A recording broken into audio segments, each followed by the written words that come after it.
I will start with the sensor step.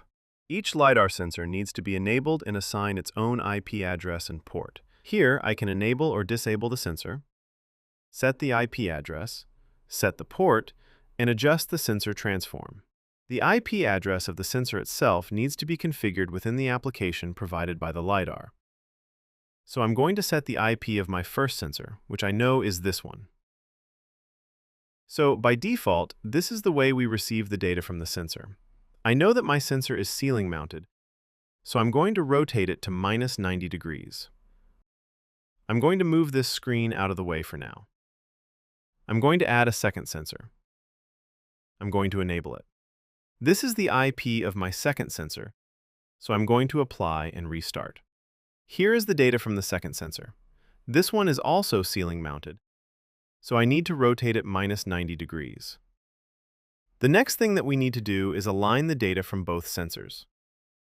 I'm going to do that visually by using a physical object. In my setup, there is a desk here, which is also visible in the data from the second LiDAR, and I'm going to align the sensor data using this object. What I'm going to do is click on the Offset X parameter with my left mouse button and drag it so I can adjust the position. I will also do this with the Y-axis. Next, we need to fine-tune the alignment.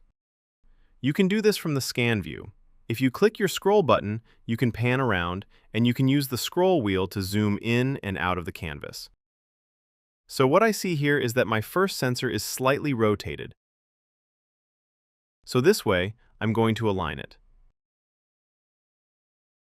Here is the wall, so I'm going to use this to move my second sensor so it aligns with where the first sensor hits the wall as well. I see here that I probably need to move it down just a bit. So now that we have aligned them, we can continue with the screen setup.